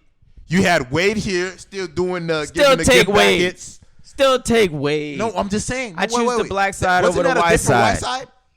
That was a different white side. The black side and now over the before white side. the league changed I just don't like white from the side. center shooting the 3-point. White it's side just is like trash, asking Shaq to play the 3-point line and the paint. You white can't side do both. Is Certain trash. people can't do those things. Boss can probably do it. Horace Grant can probably do that. You probably got Grant Hilden can probably do that. You probably got P.J. Brown that can probably do that. You probably got Luol Deng that probably do that. But Embiid that can do that. Whiteside Shaq is trash, do that. Bruh. Whiteside can do that. DeMarcus Cousins can do that. Aldridge can do that. None of them people can go ahead and play the 3-point line as a center and the paint consistently. Those people. You got Shaq, Hall of Famer. He can't do that. You got Aldridge that went to Brooklyn. He can't do that. You got DeMarcus Cousins can't do that. You got what they call it, Whiteside can't do that. Look, the reason why they say that he's lazy because the league changed right when he got that bread. And as soon as he got that bread, that's when people say that he can't do that. Boss can probably do that because Boss is like a power forward. You feel me? Whiteside can never play the power forward. Never. He don't have the agility to go ahead and play the 3-point line and the center. So I don't care what anybody say because when Boss was playing the power forward and he was playing the center, nobody was saying nothing when he was making them free throws. blocking everybody, saying he came from the YMCA, this, that, and the other. Make him play his position. Certain people like Shaq, Hall of Famer, can't not play the 3 and the paint at the same time. And I don't care what nobody else tell me. I don't care what Marcus tell me, Stephen A tell me, or anybody in the league say, because a big guy like that, that's 7 feet, that's 250, 260 pounds, that's going to have problems with their knees doing that. Only certain people can go ahead and play that. And that's not the people that I wind up seeing. So I don't care less what they saying about his worth ethic. So Whiteside is trash, and Bam over Whiteside all day, and that's why we got Bam and not trash. So when Whiteside, when Hassan so we got Whiteside was playing Embiid, right? When he was playing Embiid and making Embiid look crazy, I had no idea you was a Whiteside fan, man. I like got this. his shirt in the crib. What are you like talking about? His loyalty over he's everything. Trash. Nah, he's not trash, man. He's how trash. you gonna say he's trash? But he was leading the leagues in blocks, leaving the league in rebounds. Like, how you gonna say a center, a person that I know, that's what he do?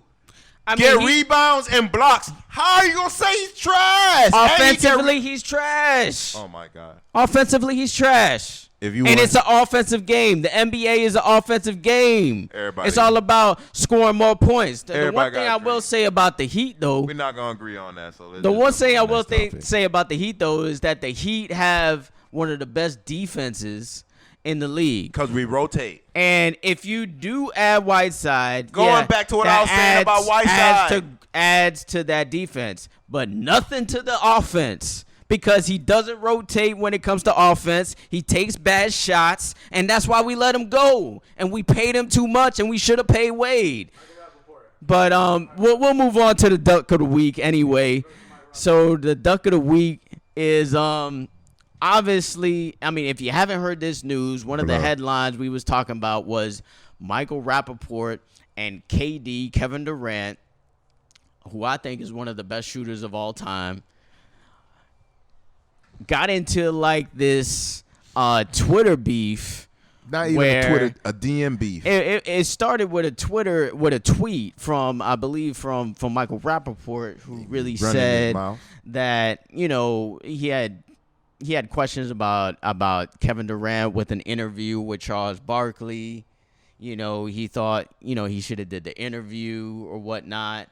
Kevin Durant said he did the interview. But Kevin Durant DM'd Michael Rapaport, and Michael Rapaport is, you know, actor, comedian, social media guy, white guy, you know, from New York type of guy, very popular for his outlandish, what movie you know, he played standings. In? You remember what movie he played in? I think it was in The Usual Suspects. High Learning. I know him from High Learning, and I'm always gonna look at him from that guy from High Learning. So I could care less. What's his name again? But yeah, when he was like Malik. Come on, when man. he was calling Malik Malik. Come on, man. Yeah. On. So that Michael Rapaport was in a beef with Kevin Durant, and Kevin Durant like lashed out on him, went deep into him, said he was a cum guzzling, you know, cocksucker, pussy. You know, called him a pussy, threatened him, basically said he would come to his house. Nah. He said nah. He would meet him. He was like, wherever you want to address? meet. Yeah, wherever you want to meet, spit on you. Yeah, I'll spit on you too. You know, which is some vile stuff, obviously. You know, but I know everybody who is like me, grew up where I grew up. You know, there is a point where you have to spit that vile stuff to somebody to let them know where you from and what will happen if you keep on trying me like this. Straight up. So Kevin Durant lashed out in a DM, which DM obviously is private message, direct message, you know, and especially if this is somebody that you've fucked with before, it's kept, you know, low key, or, you know, it's between, you know, us, whatever. You don't put that in the limelight. So what Michael Rapaport did, he screenshotted everything and posted it on social media. Bitch. So obviously everybody's seen these tweets come out this week. I know I was shocked when I seen it. When I first seen it, I was just like, wow, like, damn. Yo, Kevin Kevin Durant went in. I was loving everything that I was like, reading. wow. Okay, so Kevin Durant has also been known to really kind of come out on social media in the past as well. Some people say he's sensitive. I personally think he is a little bit sensitive. I don't think he's sensitive at all. And he kind of lashes out a little bit more than he needs to. Man. Because there's no reason for you to be lashing out at everybody. And he is like the main guy. Wait. Hold on. As far as an athlete is concerned, who's always responding to Twitter responses, even from random fans. Let me hold on. Wait. Yeah, let me even to random fans. I hear what you're saying, but they be talking. They're a random fan. This is somebody who lives possibly maybe in a trailer park. Who cares? Who says, hey, let me see if I can rile up Kevin Durant. And you let this person get under your skin. Look, so for that fact, I think you a little bit sensitive, Kevin Durant. He ain't sensitive. But at the same time, I appreciate you coming at him the way you do, as far as fit, because that's how I would come out. Someone who I felt was disrespecting me. All y'all some weirdos, man. You know how y'all some weirdos? Y'all the motherfuckers that want people. Y'all want to talk shit on social media to these celebrities, right? And you want them to respond to you, right? And the day they respond to you, now you sensitive about it. Now you, because he called you a cum guzzler and this, that, and the other, now you sensitive about it. Now that he said when he see you, you feel me? You see how it's just like you, right? If somebody talking shit, right? Like they just talking shit, whatever. That same person when you went to Popeyes to get the chicken sandwich, or you was pumping gas, or that same person that was running their mouth, you not gonna want that person to give that same energy that they was giving on social media? Yeah. And if that person go ahead and continue like that in front of your face, how you gonna go ahead and react? You're not gonna spit on them. You're not gonna punch them. You're not gonna do this, that, and the other. Yeah, there will be some consequences. Exactly. So all these people like Rapaport, like I understand y'all, you feel me? Like, don't be the motherfucker that talks shit, and then when the person that you talking shit about do shit to you, you're like, oh my God, call 911. Oh my God, I feel threatened. Oh my God. You could go ahead and say what you need to say without being disrespectful to whoever. Period. Again, like somebody told me, it's not what you say, it's how you say it.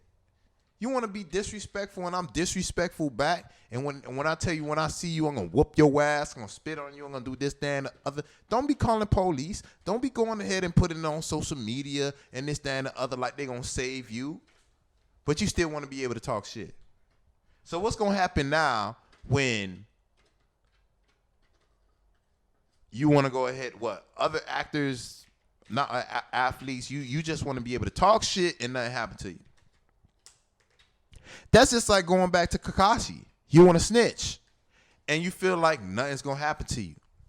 Certain things happen and then there's consequences. Yep. You talk shit, there's consequences. Yep. You steal from people, there's consequences.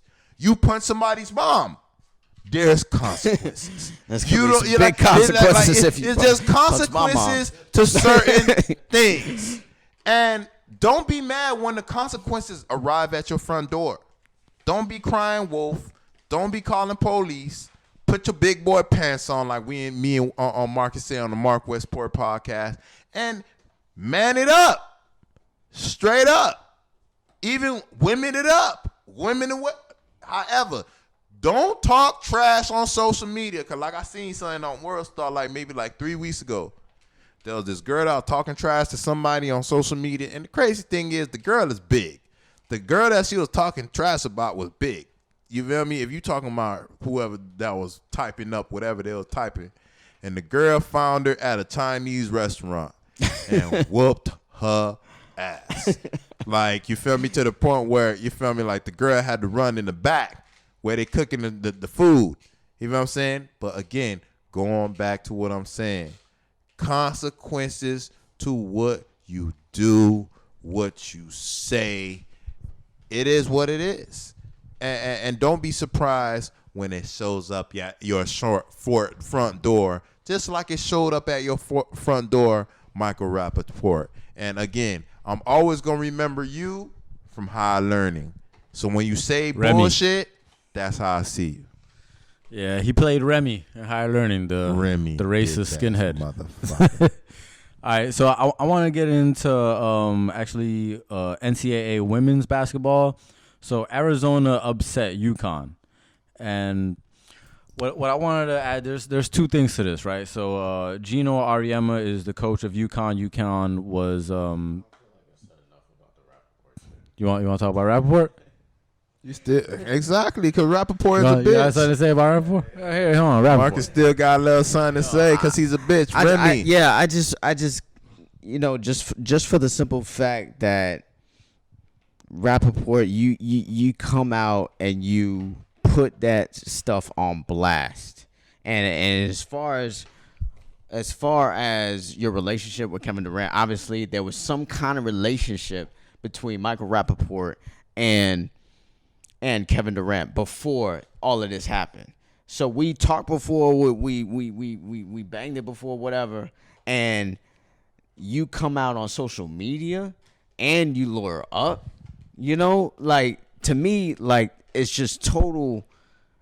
He's a total bitch. A total violation of the street code. Of the street code was gone. Like the street code, the man code, like you just don't do stuff like that.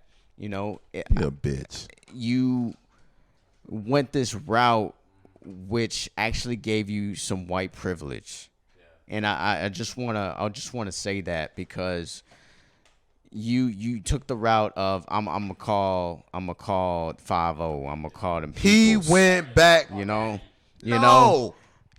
back to Remy. I'm gonna call the authorities. He went back to Remy.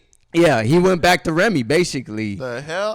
And really tried to call the authorities because of something you couldn't handle man to man. So for that reason, you're the duck of the week, and I don't have respect for you. I used to have respect for you because you was funny and you was a good actor. And you remember how he reacted? Scene, from New York, whatever. You remember how he reacted when Ice Cube and them boys ate him on High Learning? Yeah. You know what I'm saying? Like you remember? And Busta Rhymes. Exactly. And Busta Rhymes. You remember when they exactly ate him? Yeah. You feel me?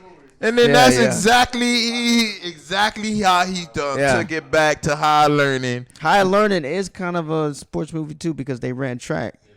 Yeah. Exactly. Come on. Remy. You fucking cunt. All right. So back to NCAA women's basketball March Madness.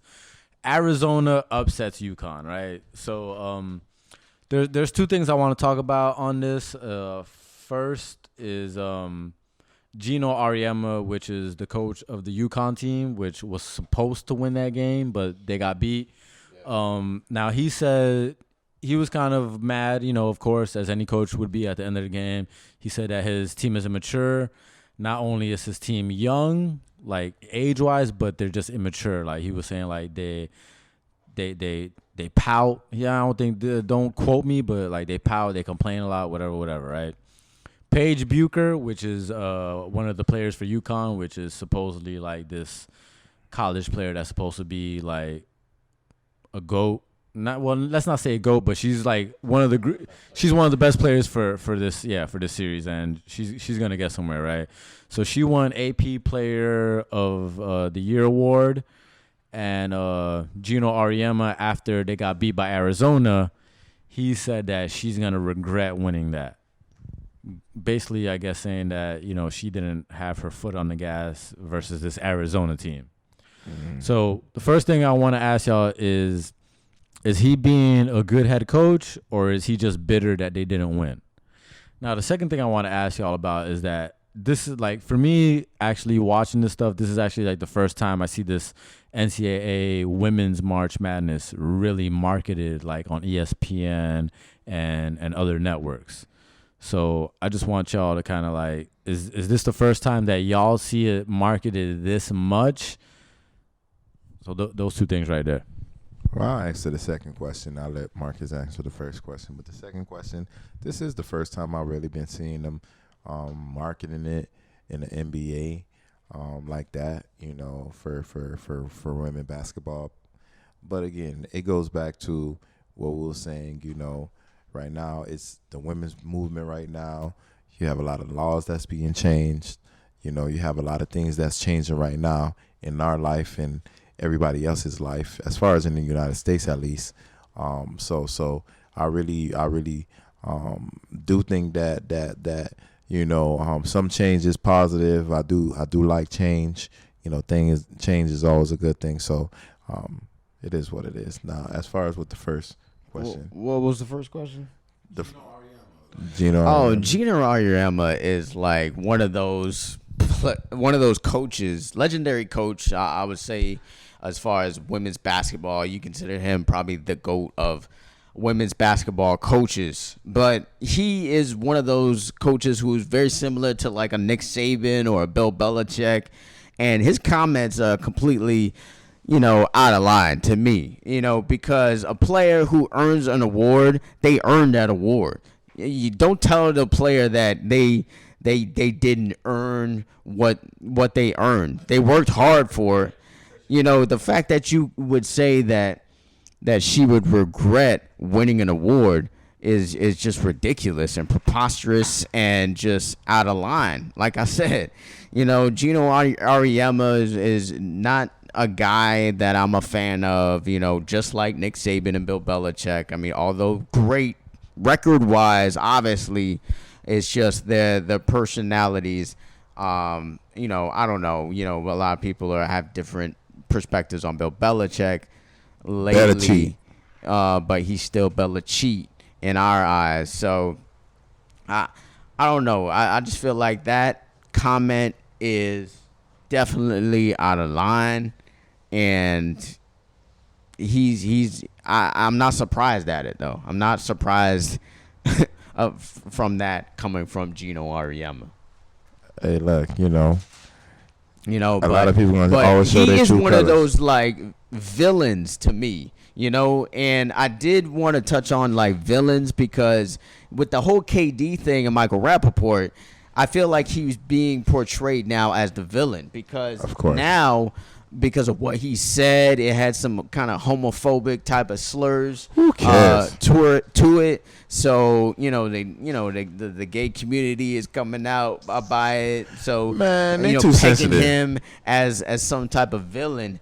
But with villains are great. First of all, I want to say you gotta have a villain in everything. There's a good and and there's an evil. And that's kind of what basically balance out, I think, the universe. And some of the best villains as far as sports are concerned, I think are more notorious definitely than Kevin Durant at this point. Like, for me, one of the best villains in the NBA has been Dennis Rodman. Of course, the worm. Dennis Rodman has been one of the best villains to me. You got players like Bill Laimbeer. Yeah, I can stand him. I feel like now you got players like Draymond Green, who is also considered one of the villains. I like DeMarcus Cousins. I ain't gonna lie. I feel like DeMarcus Cousins. I like him too, but I mean, he's always getting a foul. They call him. He's always getting technical fouls too. Yeah, like you have Rasheed Wallace, and Dominican Rasheed Wallace is another player I love too, as far as except for when he was playing the Heat.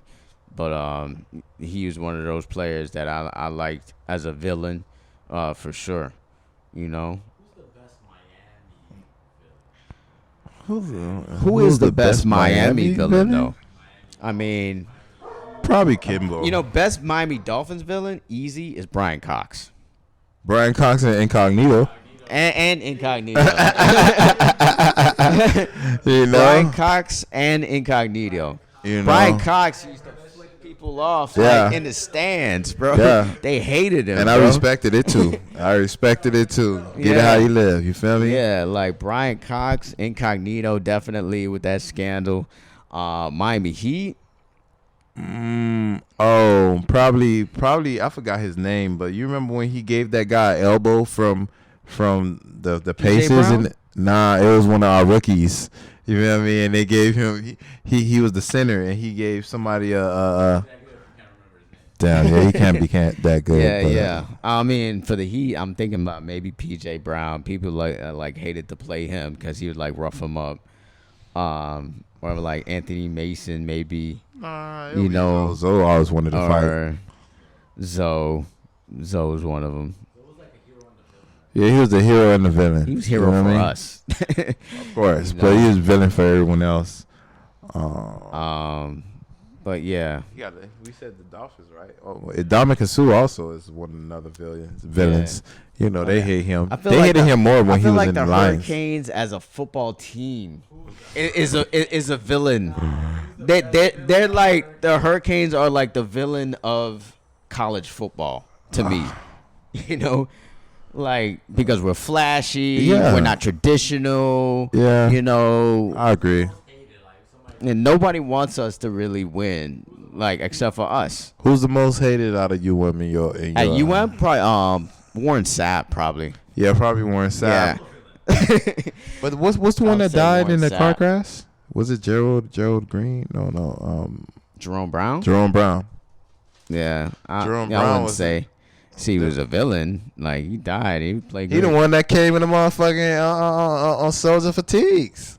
Oh yeah, I mean, he was part of that team. The whole team did that. Yeah, that's true. The whole team did that. Came out there in fatigues, but Marlins, I don't really know. Panthers, I wouldn't know either.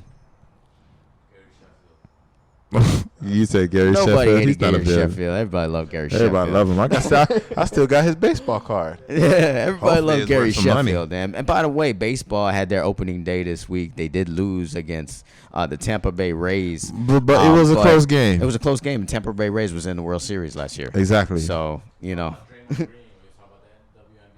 But as far as you remember what Draymond Green was saying about the WNBA, he kind of was saying he's tired of women, you know, complaining basically about WNBA women. Yeah, WNBA women, or if you want to be women specifically in general, it could be. I know he's talking about the WNBA, but we could always open this conversation for like in general.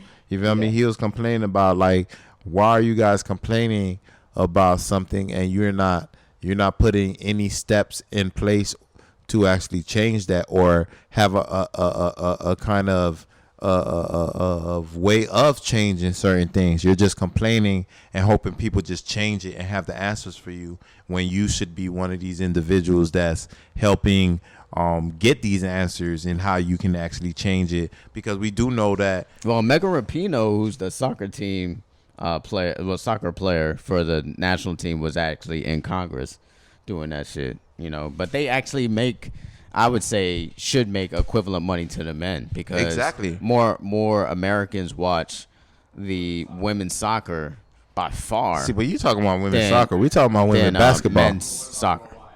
You talking about Americans or worldwide? Americans, just Americans. Okay, so that's a good thing. Yeah, could be, because you got to understand soccer is not an American sport. They dominate. They're the best ever. They're the best ever. Well, when it comes to women's soccer, regardless of the fact they deserve it. They deserve everything that now everybody else. Everything, you know, the revenue is like whatever. It's not. I understand exactly, you know, that point, because everything, like I said, everything should be 50-50, but you can't have your cake and eat it too. You can't want the same thing that a man has, which is, I think you're entitled to it. Again, don't try to throw me under the bus. But again, those privileges you had before it was 50-50, you got to kind of rethink on that also.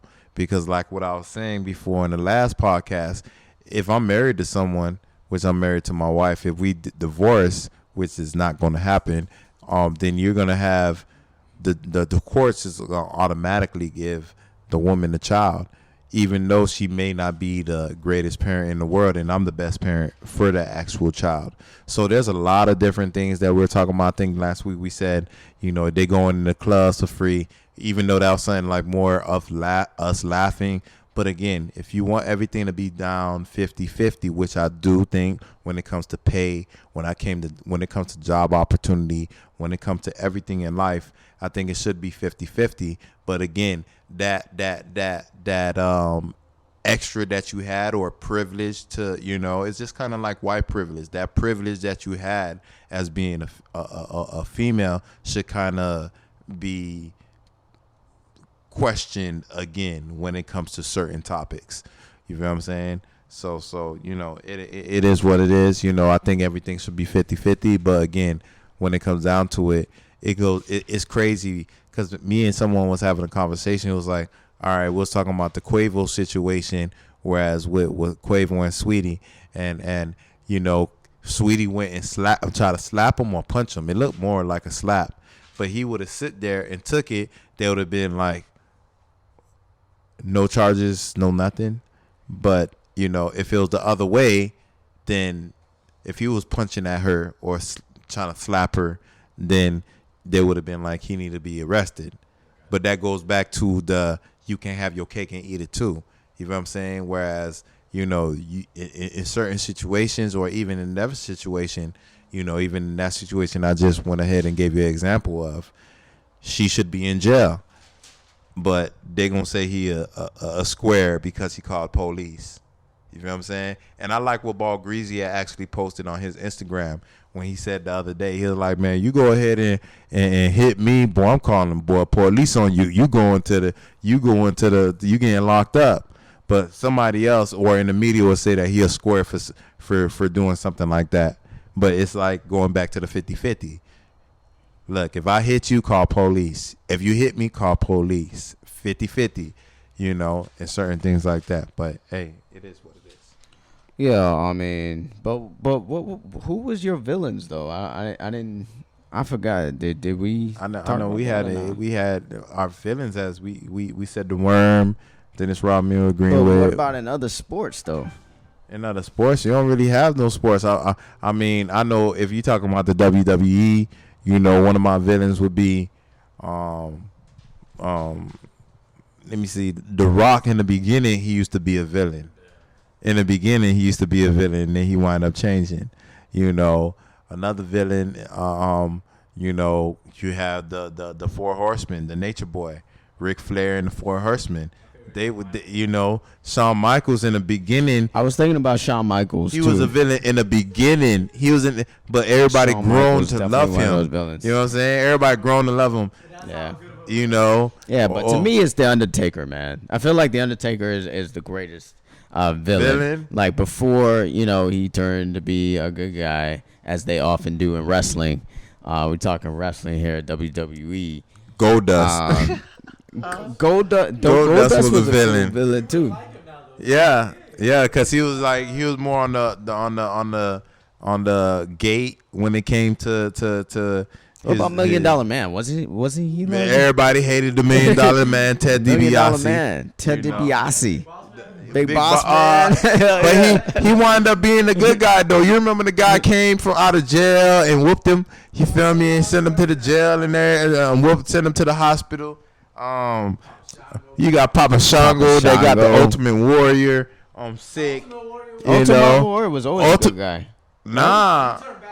Oh, he turned back. Yeah, NWO. You got Sid Vicious. I got the NWO stage. For some people, he came in as Sid Justice, turned into Sid Vicious, and then changed into Psycho Sid.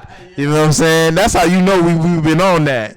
And then you got certain people. You got Scott Steiner, Big Papa Pump. A lot of people hated his mouth. Remember Zeus? But Z Gangsta, rest in peace. Zeus or Zeus and Z Gangsta.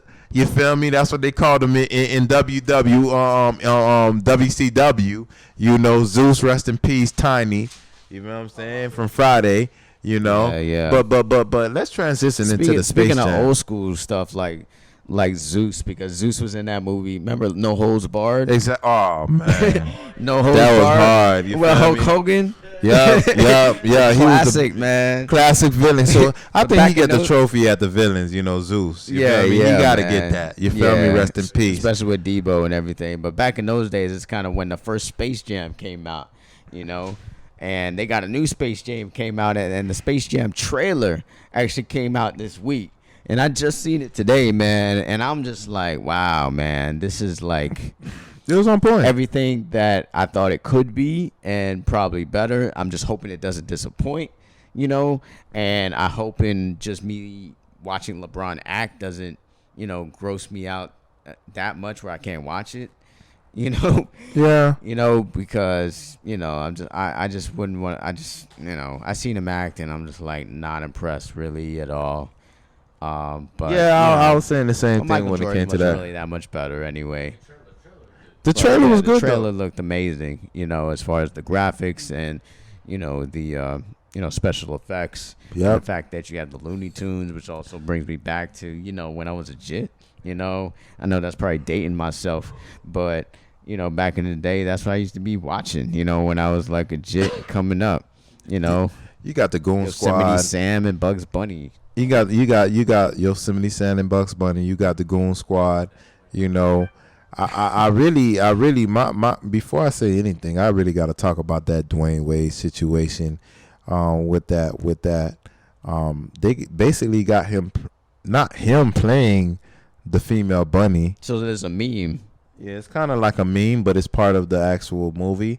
Whereas we know Dwayne Wade is a man, and Dwayne Wade, his son, came out as gay or transgender. I'm not sure.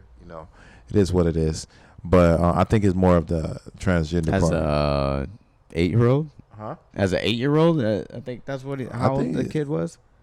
Something like that. Something like that. Hey, it is what it is. I ain't gonna knock him. That's his life. It is what it is.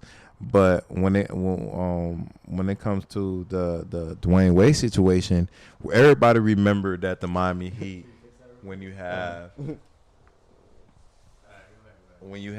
the Dwayne Wade situation with when he actually threw the ball up to LeBron James for a layup, and he had his hands it's that iconic spread out picture, like that iconic alley-oop picture with LeBron and Dwayne Wade. They basically reinvented that in the Space Jam 2, and the crazy thing is it's not the Tasmanian Devil.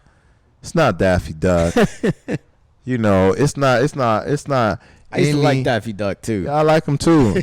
It was not Bugs. Yeah. It was not none of these individuals giving LeBron Dane that alley-oop. Who they had giving him the alley-oop? The female bunny. and hilarious though, man. It's crazy because I'm like, what they calling Dwayne Wade a female or something? Yeah, are they kind of questioning his sexuality because he's, kind of supporting his son, his daughter in, being a transgender?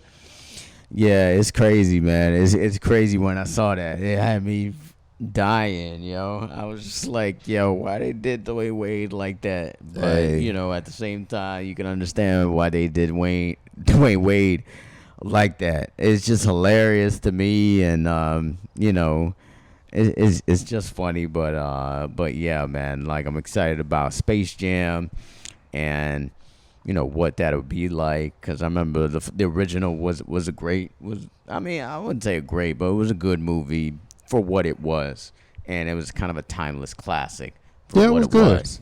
It was good. I ain't gonna lie. For it to finally be bringing it back in 2021, which is great. Yeah, and I'm excited to see it. Yeah, and like Will said before, like the special effects, everything looked good. My whole thing is LeBron. What's gonna make it good if LeBron acts good? If he acts good in that movie, cause we know Don Cheadle, he acts real good. Yeah, my boy Don Cheadle is in the movie, bro. He's in the movie. I like Don Cheadle. So if LeBron James can actually sell it, then it'll be a great movie, hands down. But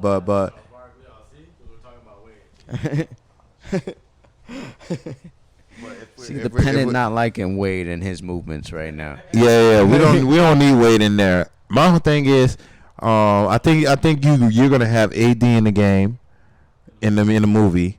So let's just say for me, I would have AD, I would have KD, I would have Steph Curry. Okay. You know, I would like to see Steph and Damian Lillard in that game. Or even imagine having Russell Westbrook in that movie. Yeah, as a backup. Imagine, like, cause we know he a beast on the court. Yeah, he's a beast on the court. Imagine, he plays, like, come on. I mean, I love Russell Westbrook. You know, like Russell Westbrook is one of my favorite players of all time, just because of his aggression on the court and his athleticism.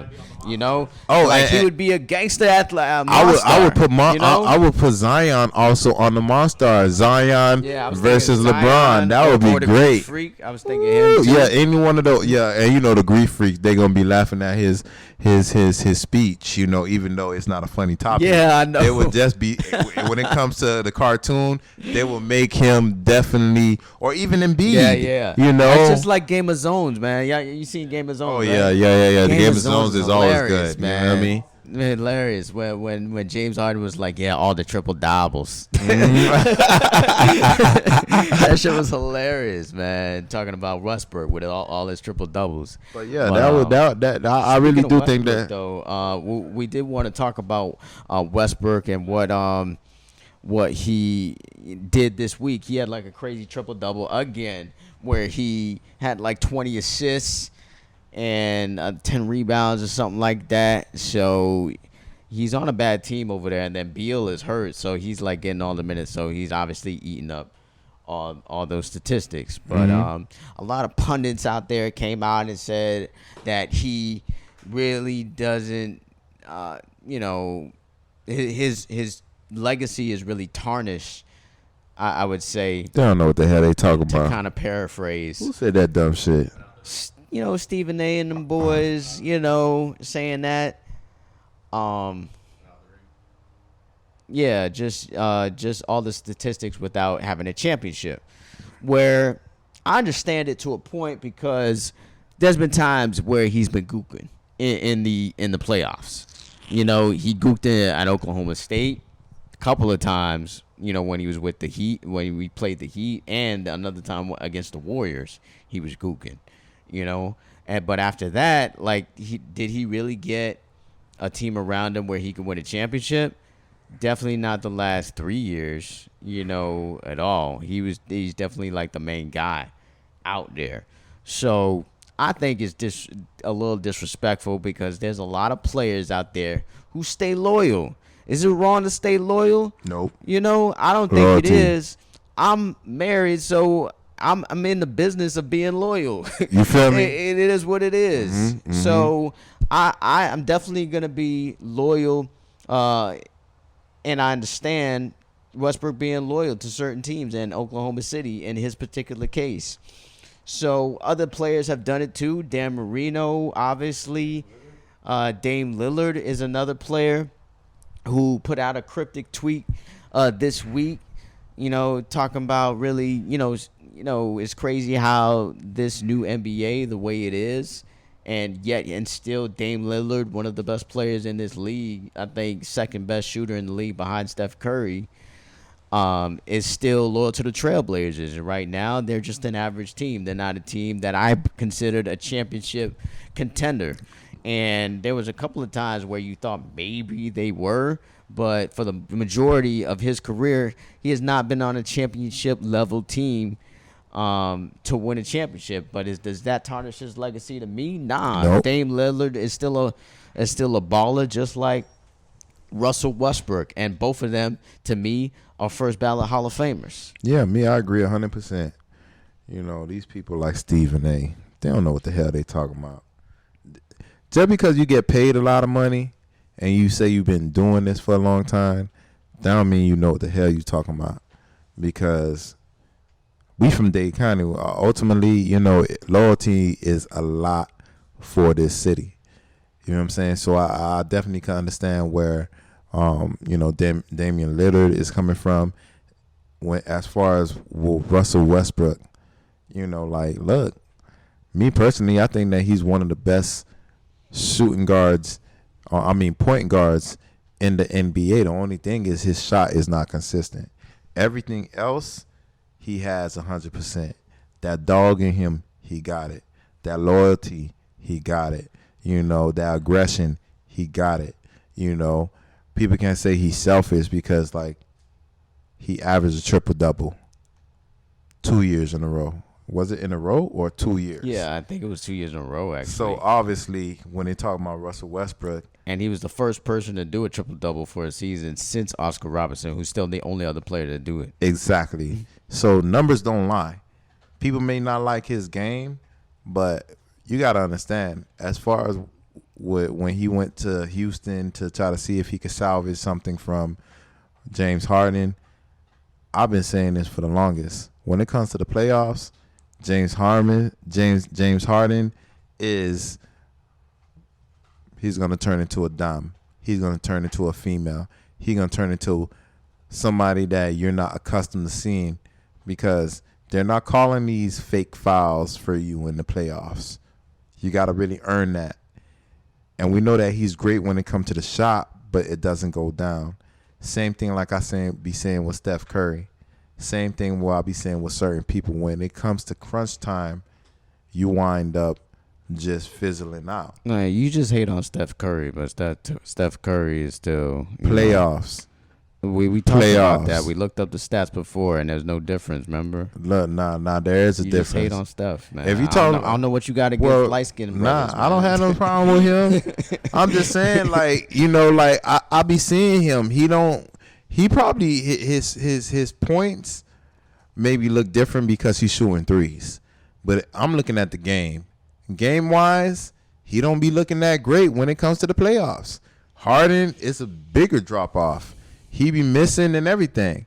You know what I'm saying? So that's just what my eyes see.